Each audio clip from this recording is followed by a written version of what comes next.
Saudara yang dikasih Tuhan, pernahkah kita bertanya-tanya sebenarnya orang Kristen itu harus hidup seperti apa sih? Apakah kita harus hidup sangat miskin supaya terlihat suci?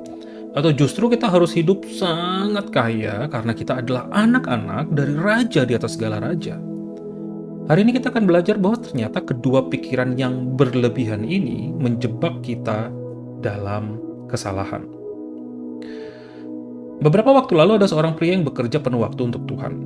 Dia punya niat yang sangat baik. Dia merasa bahwa untuk melayani Yesus, seseorang harus melepaskan semua harta duniawinya dan terlihat miskin. Akhirnya dia menjual rumah keluarganya, menjual perabotan, dan hampir semua barang yang mereka miliki. Dia memakai ayat Alkitab dari Lukas 9 ayat 3 sebagai alasannya, di mana Yesus berkata, jangan bawa apa-apa dalam perjalanan, jangan bawa tongkat, bekal, roti, uang, atau dua helai baju. Dan memang benar, Yesus ingin murid-muridnya belajar percaya sepenuhnya kepada Tuhan. Tapi apa yang terjadi pada pria ini? Ternyata meskipun dia terlihat miskin di luar, hatinya tidak tenang. Dia jadi sombong karena merasa dirinya paling suci. Dia mulai mengkritik orang Kristen lain yang hidupnya nyaman dan menyebut mereka duniawi. Istrinya pun merasa sedih dan tidak senang karena perubahan yang mendadak itu. Di sini kita melihat bahwa kemiskinan yang dipaksakan sendiri dan tidak dimotivasi oleh kasih kepada Tuhan tidak selalu membuat orang menjadi lebih dekat kepada Tuhan. Tuhan tidak ingin kita sekedar melakukan pengorbanan lahiriah saja. Seperti orang Farisi di zaman Yesus.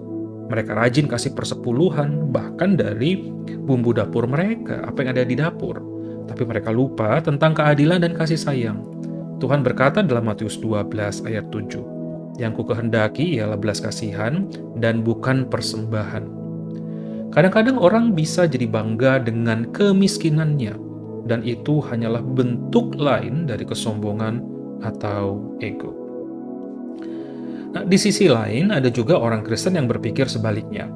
Oh, saya ini kan anak raja, jadi saya harus hidup seperti anak raja.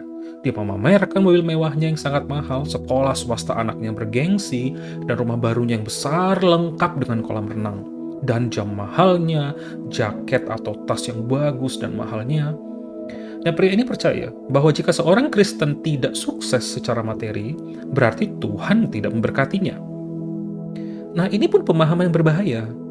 Banyak orang terjebak dalam ajaran keegoisan yang berkata, ambillah semua yang bisa kau ambil, nikmatilah hidup sepuasnya.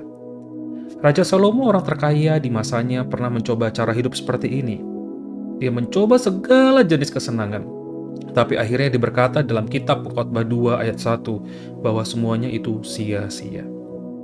Alkitab memang tidak pernah melarang orang jadi kaya karena harta itu milik Tuhan. Tapi kekayaan bukanlah tanda mutlak bahwa Tuhan sedang memberkati seseorang. Bahkan Yesus memperingatkan bahwa kasih akan dunia ini adalah ancaman terbesar bagi hubungan kita dengan Tuhan. Dalam 1 Yohanes 2 ayat 15, janganlah kamu mengasihi dunia dan apa yang ada di dalamnya. Jikalau orang mengasihi dunia, maka kasih akan Bapa tidak ada di dalam diri orang itu. Jadi mana yang benar? Hidup miskin atau kaya? Jawabannya adalah keseimbangan. Masalah utama bukanlah soal berapa banyak uang yang kita punya atau seberapa sedikit uang kita punya, tapi bagaimana sikap hati kita terhadap uang itu. Tuhan punya rencana yang unik bagi tiap kita. Ada orang yang Tuhan percayakan untuk punya harta yang lebih supaya mereka bisa membantu orang lain dan membiayai pekerjaan Tuhan. Ada juga orang yang dipanggil untuk hidup sederhana. Kita tidak boleh mengatur-ngatur Tuhan tentang bagaimana Dia harus memakai kita. Yesus pernah memberikan perintah kepada murid-muridnya. Jika dulu Dia melarang mereka bawa apa-apa, Lukas 22 ayat 35-36, Yesus berkata, tetapi sekarang ini siapa yang punya pundi-pundi, hendaklah ia membawanya. Demikian juga bekal. Ini artinya aturan tentang harta bisa berubah sesuai kebutuhan tugas yang Tuhan berikan. Tapi yang tidak boleh berubah adalah ketergantungan kita padanya.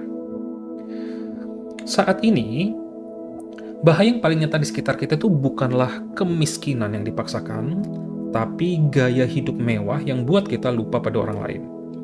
Ketika kita terlalu fokus untuk membangun istana bagi diri sendiri, kita mulai lupa merawat orang miskin, orang sakit, orang tua. Yesus peringatkan dalam Lukas 12 ayat 15, "Berjaga-jagalah dan waspadalah terhadap segala ketamakan, sebab walaupun seorang berlimpah-limpah hartanya, hidupnya tidaklah tergantung daripada kekayaannya itu." Kita itu hanyalah seorang pengelola atau pelayan atas apa yang Tuhan berikan. Suatu saat nanti kita harus berikan pertanggungjawaban kepada Tuhan tentang bagaimana kita make uang kita. Sebagai penutup, saudara-saudari, janganlah kita tertipu oleh setan untuk menukar kekayaan kekal di surga dengan perhiasan mainan yang mengkilap di dunia ini. Tuhan tahu hati kita. Bukan seberapa besar saldo tabungan kita atau seberapa lusuh baju kita. Mari kita belajar untuk cukup dengan apa yang ada, menjadi rendah hati jika diberi lebih, dan selalu siap berbagi. Karena seperti yang dikatakan dalam Lukas 12 ayat 34, "Karena di mana hartamu berada, di situ juga hatimu berada." Kiranya Tuhan menolong kita untuk hidup seimbang, tidak sombong karena kemiskinan, dan tidak angkuh karena kekayaan. Tuhan Yesus memberkati.